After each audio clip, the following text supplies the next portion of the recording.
Hey everybody, this is Nick Baldwin, and today I'm being joined by Chris Rini. He's a visual artist from New York, a regular columnist over at BloodyElbow.com, and he recently published his brand new book called The Fine Art of Violence, Volume 2. Chris, how are you?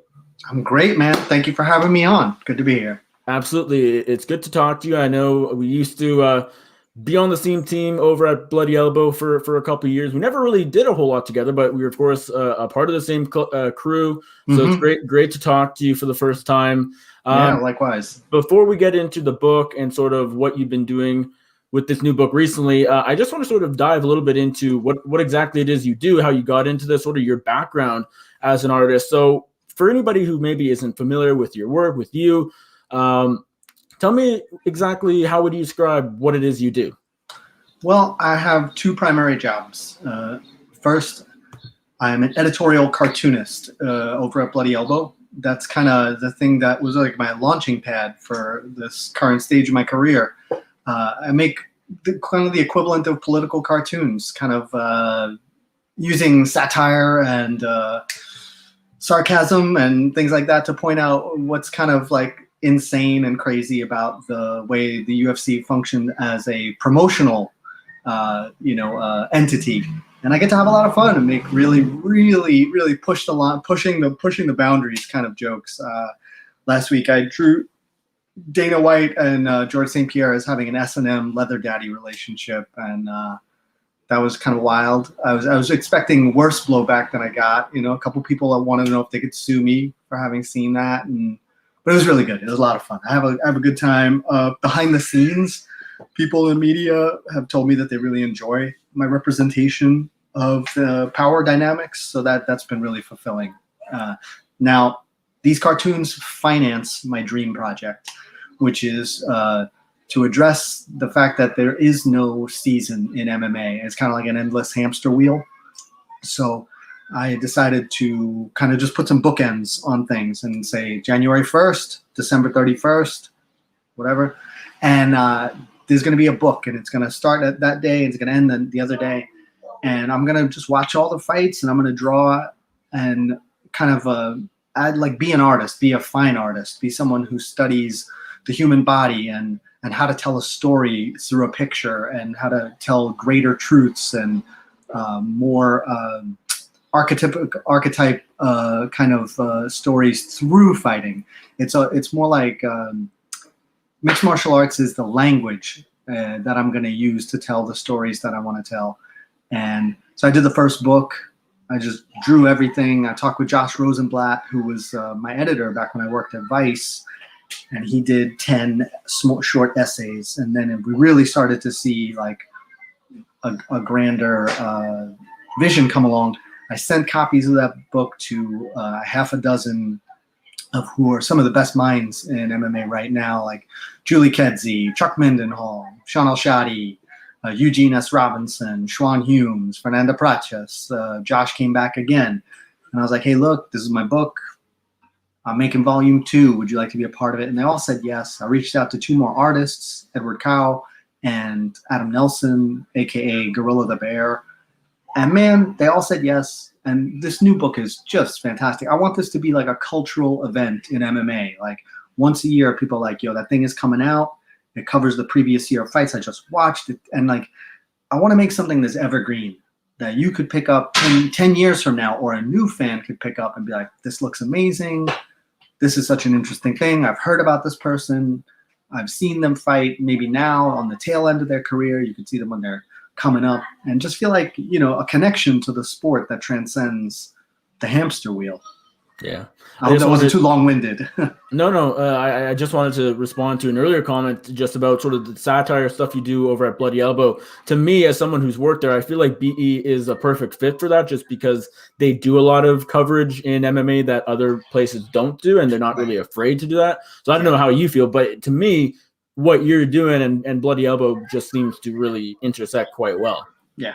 I feel, and I don't want to sound too... I'm not blowing my own horn when I say this, but I looked at the MMA landscape when I was a fan, when I was just getting into the working in the media. I got my first column in 2013, so I've been at it for a while, with some gaps, and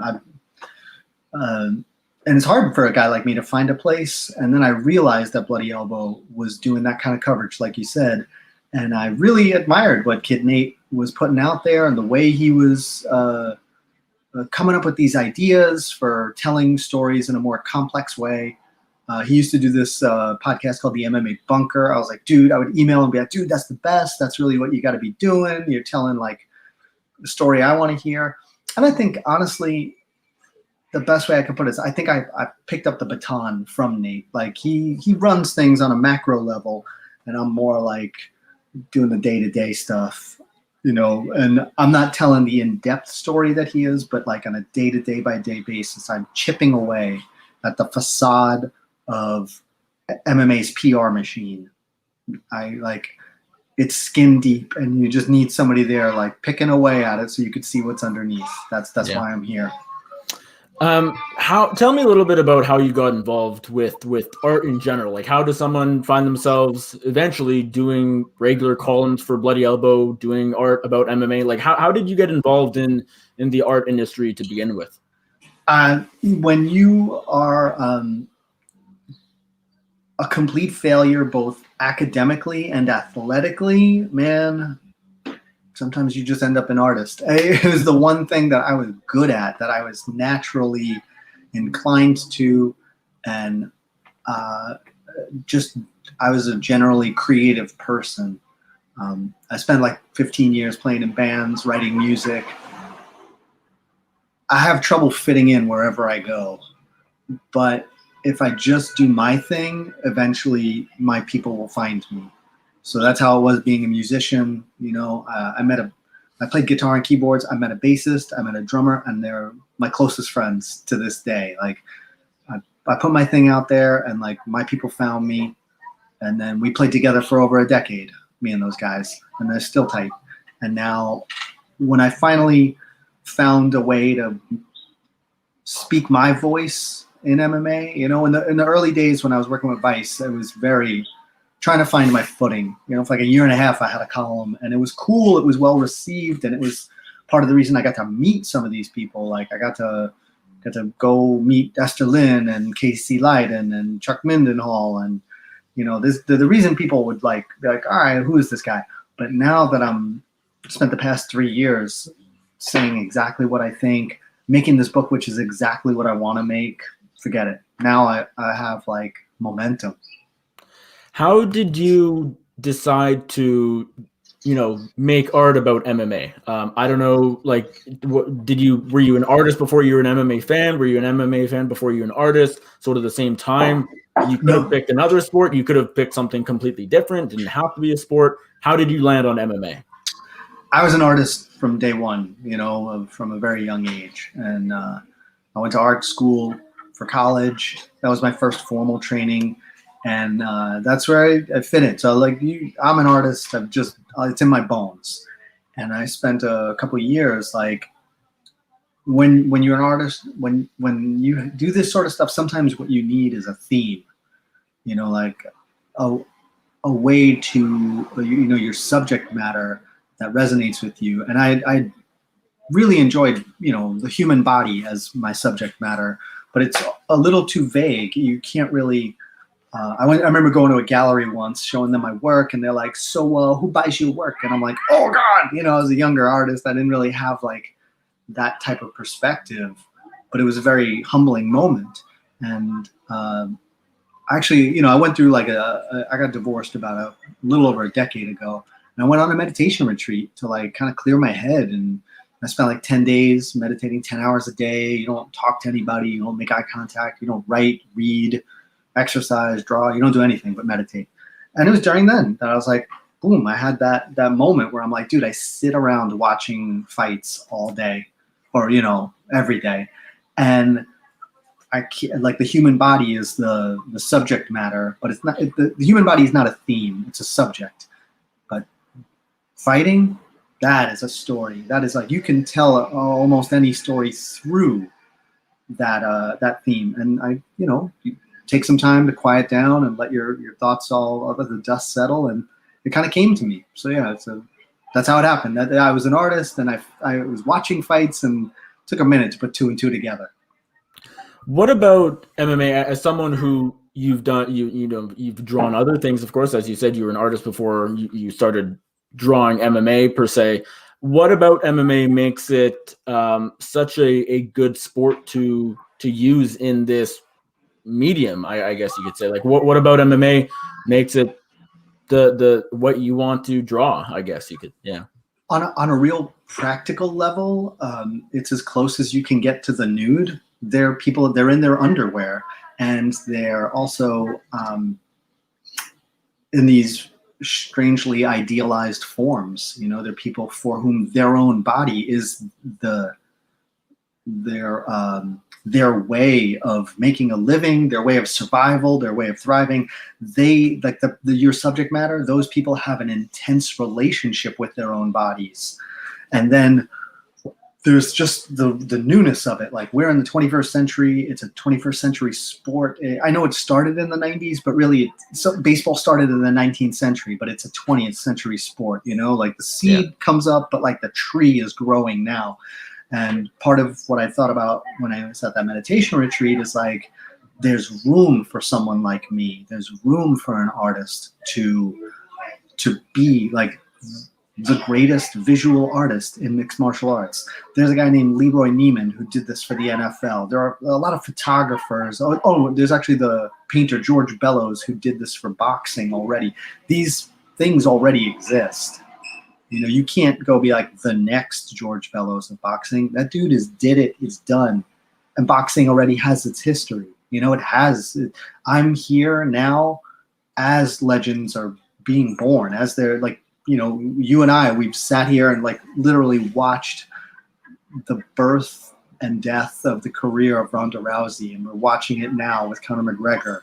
Like, we can only look back at Muhammad Ali. We can only look back at Mike Tyson, even though I'm old enough that I remember, when he was like at his peak. But do you get what I'm saying? Like, this is my time, and this is the subject and the timing are inextricably linked.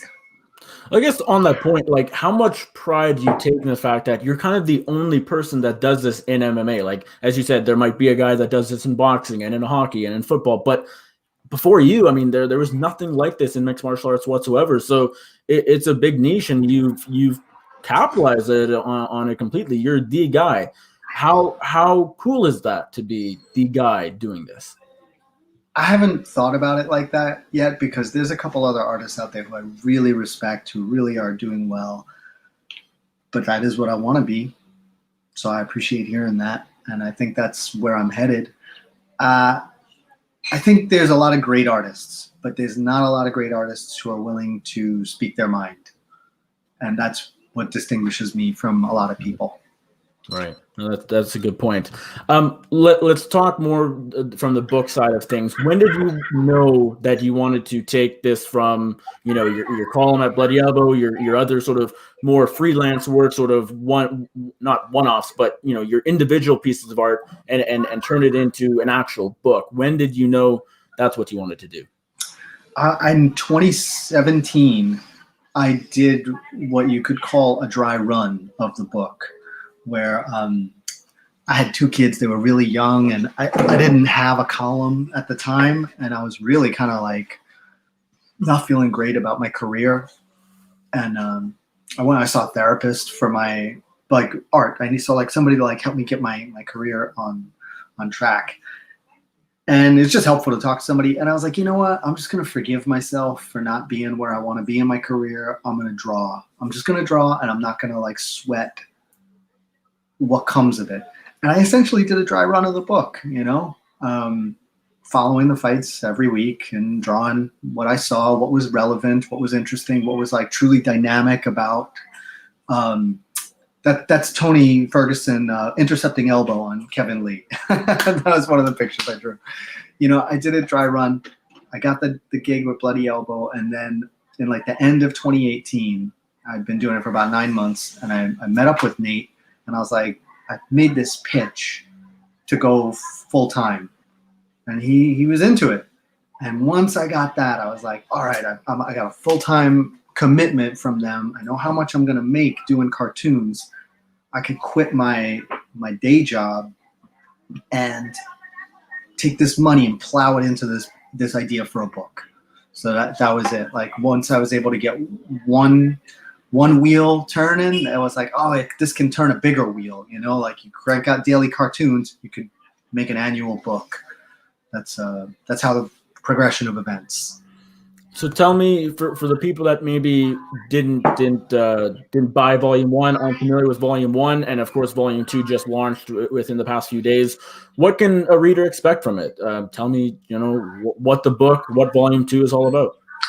This chronicles 2020 in MMA. I have like a little bit of a more avant-garde style where I really exaggerate the drama of what's happening, and then I have people like Adam Nelson, who has a very comic book style and a lot more realism, and then Edward Cow, he's famous for doing the artwork that accompanies Sean Al-Shadi's really well-known long-form journalism, like The Night We Faced, Bisping, Aldo, Nate Diaz, Anderson Silva. And he's actually been experimenting with some new techniques, and I was like, man, go for it. And we kind of even got to chat a little bit about tinkering with his stuff. And then these are some of the best writers out there who I wanted to give them a platform where they didn't have to think about, is this headline catchy enough to get clicks? Like, who do you care about? Who do you want to write about? So you get Chuck Mindenhall, who loves like tragedy, and he's going to write about, Jose Aldo getting his dreams getting crushed by Peter Yan, and Al-Shadi is big. I found out later he's a big Dustin Poirier stan, and I got him to write about Poirier, and I got Edward Cow to do some artwork for him. So I feel like, wow, this isn't just like a showcase for me. This is now I can be the person who finds like really great talent, puts it together, and has some amazing stuff. I've listened to Eugene S. Robinson talk about the dynamic between Daniel Cormier and John Jones for years on his podcast, and I was like, please write about this, put it into words. And he told it through like a metaphor for like an allegory for Cain and Abel. Just like, I want this to be high-minded stuff. I want people to be like, ooh, that's something you can just read because it's good. I'm sorry. Shut that shit. New York City. Yeah, right? Was the plan always to do more than one volume? Like, I know, of course, you just launched Volume 2, and I know you said on MMA Fighting's podcast you're going to do Volume 3, 4, and once a year until the year you die. Was it just because of Volume 1's success that you wanted to do more, or was that kind of the plan all along? No, I called it Volume 1 because I knew more was coming. I was very happy with it sold out, and then I got a bunch of people requesting reprints, and I was like, you know what? I'll reprint it next year when I put out Volume 2. And I did, and Volume 1, the reprint sold out. Volume 2, there's still copies left, but it's already outsold Volume 1. It's been a real success. I'm super happy, and I'm just like, I think I had this idea. I was talking with the graphic designer who helps me lay the book out. I was like, Volume 5, we're going to do a compendium where I'll do all 4 of the previous volumes and the 5th, and I think I'm going to it'll be a 2-part book. I'd love to do hardcover by year 5, and I think I want to do a retrospective of someone's career, like one of the all-time greats. Oh, that'd be awesome.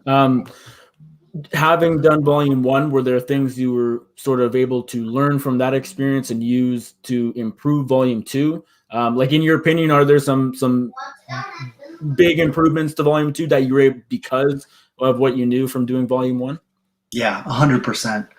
There, you learn everything the hard way. Some stuff is really subtle, like the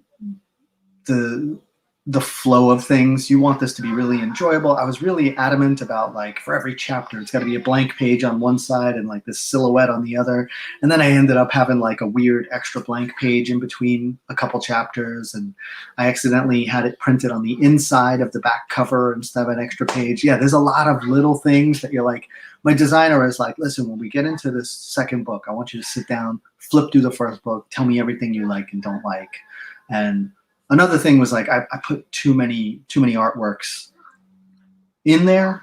It's overwhelming, you know. I tend to make a lot, and I tried to pace myself a lot more. I was like, oh man, I'm gonna charge $50 for a book. There's gotta be 100 images in there, you know. But you know, you want a great work.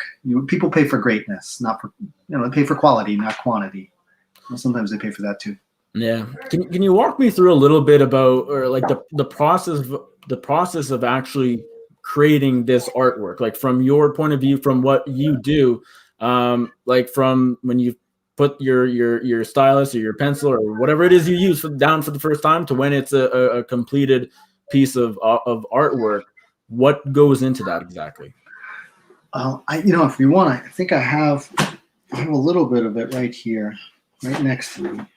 I think I have the new one that's being made right now. You can get a glimpse. You get like a sneak peek. Sneak peek. Yeah, here we go. All right. So I work. So I used to do wood engravings, and I blew out my arm, and I don't even know if I can do them anymore. It's been years, and I just can't even bring myself to pick up the tools there, like the wood burning tools and things like that. So I start, very simply watching fights. I'll take like dozens. Sometimes if it's a crazy big good fight like Joanna versus Weili Zhang, man, I'll take like 100 screenshots. And I really actually love working from shitty source material. Okay. You know what I mean? Like, the last thing I want to do is like pull up an Esther Lin photograph and copy it. That ain't it, you know? I like transitional moments. One of the things that I learned, because I did some animation, is how, especially in a fight, if you go frame by frame during really impactful moments, you go from ballet dancer to car crash in like a nanosecond. So I feel like a lot of my work lives in that space where sometimes I'm depicting one or the other, or just like the transitional time between that. So I honestly, like for the first book, it was like super strict. Pencil, ink, color. Boom, boom, boom, just like a machine. So here you could see, this is Max Holloway versus Calvin Kattar. Right. As you can see, it is from his flurry of elbows, and this does two things that I really love. It references like MMA culture, like MMA meme culture. I don't know if you saw, like people were calling him God Mode Max. Right. And then on top of that, I love referencing art history in my work. I love to secretly educate people. So if you read any of the essays, especially the ones that Josh Rosenblatt writes in volume 1, a lot of the drawings reference periods of art history, whether it's like 1950s Looney Tunes animation or ancient Greek sculptures. I've pretty much run the gamut. So this is not only were they calling him God Mode Max, but I was thinking about the Hindu gods, how they would be represented with multiple arms and legs. And I was like, oh, God Mode, this is great. So I took this, I put it into my iPad, and I'm working on coloring it almost like one of those golden statues that you'd see at a museum. So that's kind of, I hope that's not too roundabout of a way of talking about how things get made, how the pudding gets, how the sausage gets made, I guess. But I work with like real old stuff, like these this it's called non-photo blue. It's a type of pencil that's supposed to not show up on camera too much. And I work with like what are they called, micron pens. I usually work in some kind of deep brown. I don't really like working in black ink. He's a little takedown, Jan Blachowicz and Israel Adesanya. And one thing I like to tell people is that I'm less interested in doing portraiture, like making people recognizable because of their face. I like to make them recognizable because of the dynamism in their body. So let me ask, how long do some of these pieces take? Like that Blachowicz Adesanya takedown that you just showed me, like from start to where you are at with it right now, like how long did that take you? I like to work in like momentum. So if I'm having a good day penciling, I'll try and draw a bunch of images in pencil, and then another day I'll ink everything, and another day I'll color everything, and I'll probably work on like 3 to 6 images at a time. And it's kind of like poker, man. When you're hot, you're hot. So, it takes about a day to do a drawing. If I'm, 2-3 days to do a drawing. If you allow yourself the leeway of, if you were to compress all the time together, it probably takes about a day. But it takes 3 days to do a day's worth of work. Yeah, no, it's definitely a longer process than some people might imagine. It's like you don't just whip them up in a couple hours and call them a finished piece of art. Yeah. For the books in particular, how do you pick out the individual events you want to cover? You want to sort of put your focus on. Obviously, I mean, some events, some fights are better than others. So is it just as simple as picking out the best fights, the biggest moments, the biggest knockouts, things like that? Like how does that process work for you? I started out thinking, all right, I want to put in things that that somebody could look at this book and be like, I'll go back and check that out. Like the idea that I'm also having a conversation with the reader, like, yo, heads up, Stephen Thompson versus Vicente Luque. It's not like a pivotal moment in either of those guys' career, but that was a wild banger. Nico Price is always in the book, Nico Price is always worth watching. And then it's almost like this balancing act between like dynamism, super exciting, like craziness that you could only ever see in MMA, and then just like making sure I tell the stories of people, like their careers and the people who mattered to the history of the sport. There's always going to be like I'm trying to think. Like Eddie Alvarez, like this is a guy who's he's MMA's Ronin, and I actually here, I'll show you one more. I thought this was like, you can, with great people, like after he got DQ'd in that fight, right. There was an amazing moment where he's just like so emotional, and like, I don't have to like be like, oh, we need an essay about COVID. Like you got this guy covered in PPE, trying to like keep his distance while also giving some comfort. That's one of those things where you're like, oh, cool, I'm onto something here. Like I can tell the story of a guy like Eddie Alvarez, this guy who's king of violence, anywhere, anytime, underground king. And he's like emotional because he hurt someone in a way that he didn't want to. I'm trying to tell bigger stories.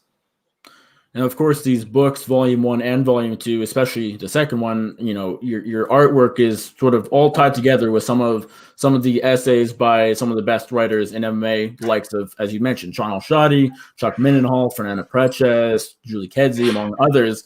Why did you think it was important to feature these essays and not just sort of make it into a 100% a book of artwork? Like, why did you feel it was important to have this written work part of it as well?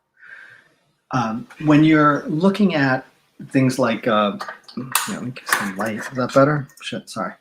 When you're looking at something like illustration, that is something that you can look at, you can read it, you can like visually understand what's happening. Maybe it tells a story, maybe it tells a joke, but like an illustration is something that should convey an idea visually to the viewer like that, like you get it.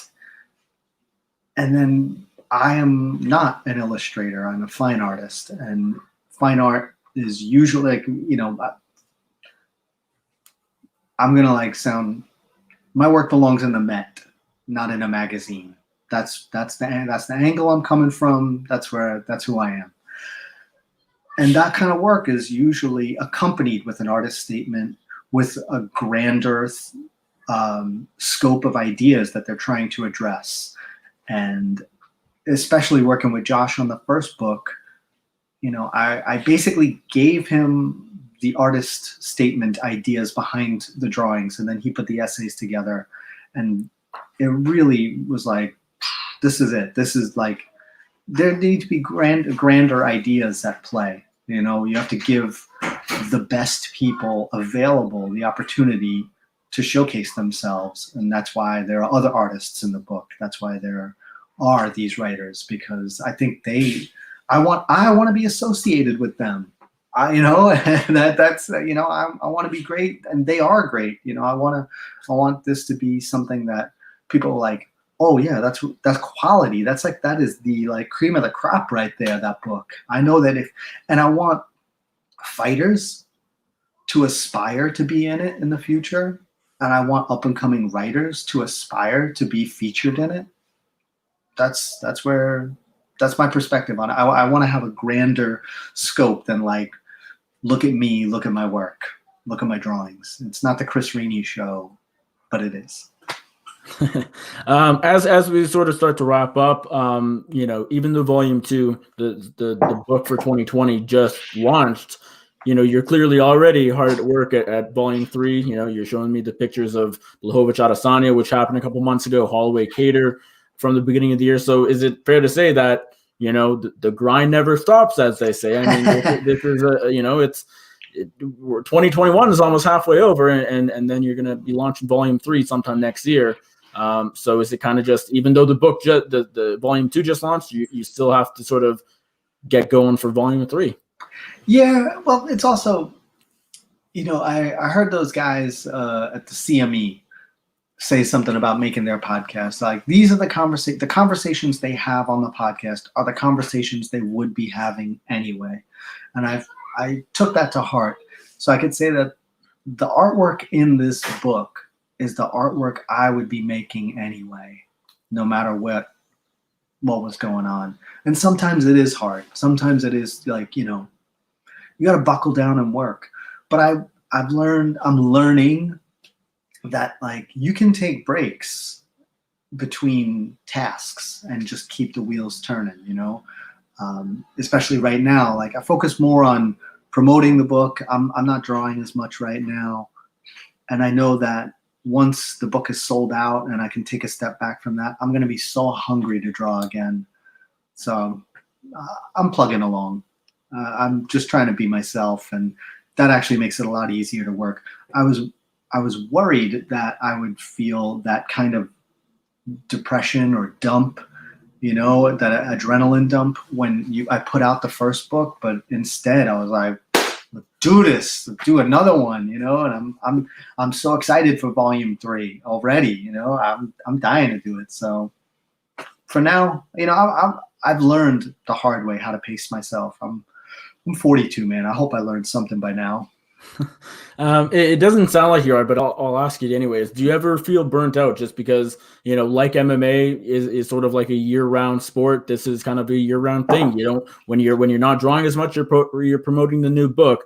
It doesn't sound like you get burnt out, but I mean, a lot of people do, and which is okay. Yeah. Do you ever feel that way? Yes, I do. I do get burnt out. I have experienced that a number of times, and as an artist, artistically, I have been burnt out before. I always remind myself that like once I made bad art for a solid year, but I also feel like, the way I'm making this book, I'm going to be able to have people working with me, and I don't need to put everything on myself. I getting a graphic designer and working with someone was the smartest thing I ever did. Hiring a photographer to photograph my book. Like working with people. I don't need to do everything myself, and that's super healthy. And look, I have a family. They will eat up your time every minute they get. I spend a lot of time with my kids, outdoors, and that's the kind of stuff where like hopefully you can recharge and have different experiences, so that the time in the studio is so precious that you really look forward to it, hopefully forever. For sure. Well, Chris, I've really enjoyed this conversation. It was a lot of fun. Thank you for taking the time. I'll give you the floor because I'm sure there's a lot you'd like to plug. Let people know where they can find the book, where they can buy it, where they can check out some of your other work and your social media and anything else. Okay. Number one, most importantly, chrisrini.com. CHRISRINI.com. The Fine Art of Violence, Volume 2 is available. There's a couple copies left in hardcover, and you can also get it for $5 as a download. I'm on Twitter at RiniMMA. I'm on there a lot. And at Bloody Elbow, I think I'm going to lean on them to put me back on for 4 days a week. I'm on 2 days a week right now, Mondays and Wednesdays, and publishes at 9 a.m. Eastern Standard Time. And the name of my cartoon is MMA Squared. I hope to have, by September, maybe my kids will finally go back to school. I live in what was called the epicenter of the pandemic in Jackson Heights. It is, people here are still kind of traumatized, understandably so.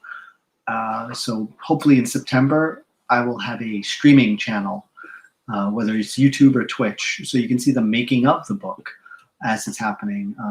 This coming July, I'm going to have a tutorial month with a client. So, Nick, thanks for having me on. You are a true professional. It was a pleasure watching you work, even though we didn't get to work together. But I really admire everything you've done.